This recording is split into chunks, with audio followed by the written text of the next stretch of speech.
Jeste li ikada razmišljali o odlasku na Korčulu, jednog od najljepših otoka u Hrvatskoj? Dobrodošli natrag na naš kanal. Danas vas vodimo na putovanje na ovaj prekrasni otok. Od toga kako doći do otoka do najboljeg vremena za posjet, imamo sve detalje koji su vam potrebni za planiranje zaista nezaboravnog putovanja. Ostanite s nama jer ovo ne želite propustiti. Srećom, putovanje do Korčule prilično je jednostavno. Ako letite u Hrvatsku, možete uhvatiti katamaran iz Splita ili Dubrovnika. Do otoka možete doći i katamaranom iz Bola na Braču i Hvara na otoku Hvaru. Važna napomena je da su katamarani namijenjeni samo za putnike koji idu pješke. A ako putujete automobilom, možete rezervirati kartu za trajekt s autom iz Splita do Vele Luke ili iz Orebića do Dominča, malog sela udaljenog samo 3 km od grada Korčule. Postoje redovne trajektne linije, a sama vožnja brodom odličan je način za početak vaše avanture na Korčuli. Ako dolazite do Korčule iz Splita, Brača ili Hvara, preporučujem da sjedite na lijevoj strani tako da možete uživati u prekrasnom pogledu na Jadransku obalu. Međutim, ako putujete iz Dubrovnika, najbolje je sjediti na desnoj strani.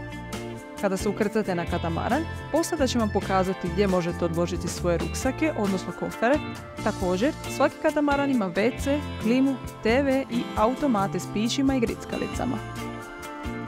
Na Korčuli ćete pronaći razne opcije za smještaj, od luksuznih hotela i pansiona do povoljnih hostela.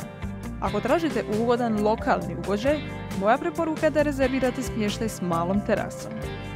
Popularna mjesta uključuju povijesni grad Korčulu, poznat po svojoj srednjovjekovnoj arhitekturi, i mirno selo Lumbarda, poznato po svojim vinogradima i opuštenom ritmu života.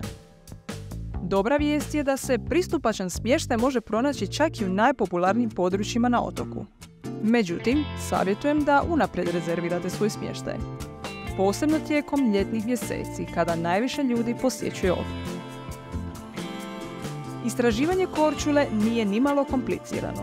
Na raspolaganju vam je zaista veliki broj opcija. Možete unajmiti auto, skuter ili bicikl ako želite istražiti otok vlastitim tempom. Po mom mišljenju, skuteri su najbolja opcija jer ne morate brinuti o parkingu, a istovremeno je i relativno brz način za istraživanje otoka. Ako vam pak nije do vožnje, imate i opciju javnih autobusa i taksija. Svi veći gradovi na otoku Korčuli, poput Vele Luke, Blata, grada Korčule i nekoliko drugih mjesta, imaju dnevne autobusne linije. Autobusne karte možete kupiti na terminalu, ali ako idete do manjih sela, kartu možete kupiti i kod vozača autobusa.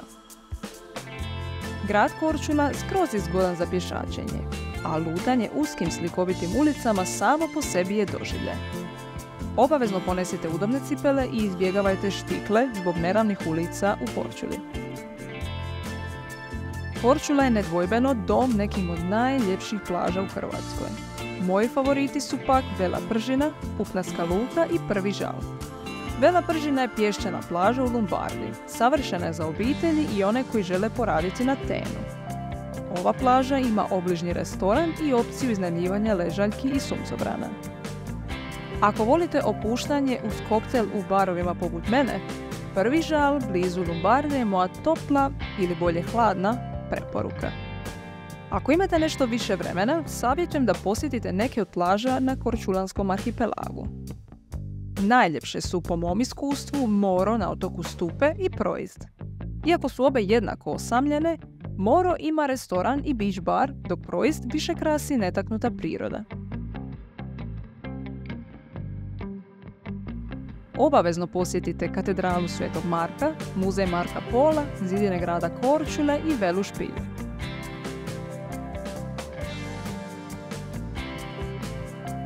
Osim ovih znamenitosti, možete se okušati i u biciklizmu duž slikovitih ruta i kajakingu u kristalno čistom moru. Ljubitelji dobrog vina svakako bi trebali posjetiti jednu od lokalnih vinarija kako bi probali poznata korčulanska vina. Posebno bijelo od autohtone sorte grožđa Grk, a nemojte izostaviti ni uživanje u tradicionalnoj hrani kao što su salat od hobotnice, pašticada ili brodec. Festival mačevalačkog plesa Moreška, proslavu dana Svetog Ivana i utrku magaraca isto tako morate dodati na svoj popis. Za one pustolovnog duha, Korčula nudi 101 opciju za kampiranje i planinarenje.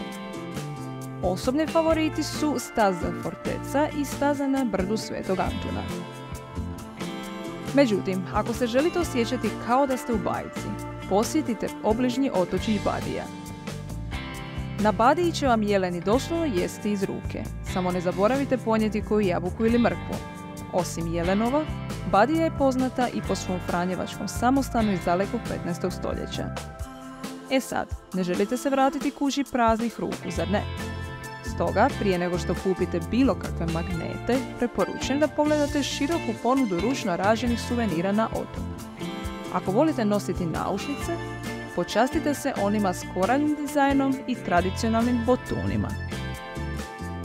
Korčula ima sve što vam može zatrebati, od supermarketa i ljekarni do banaka i turističkih informativnih centara. Ako trebate banku, mjenjačnicu ili bankomat, pronaći ćete ih u svim većim gradovima na otoku. Svaki grad na Korčuli ima barem jedan supermarket, tako da nabava hrane ne bi trebala biti problem. Veći supermarketi i ljekarne prihvaćaju plaćanje u kreditnim karticama, ali pekare i mali lokalni marketi, kiosci i neki kafići uvijek traže gotovinu. Jedno je sigurno, nema pogrešnog vremena za posjet Korčuli, no najbolje vrijeme za posjet ipak je kasno proljeće i rani jesenski mjeseci, od svibnja do rujna. U tom razdoblju vrijeme je toplo, a na otoku je manje gužve. Ovo je također savršeno vrijeme za uživanje u svim aktivnostima na otvorenom i istraživanje otoka. Jesmo li vas već nagovorili? Ako ne, slušajte ovo.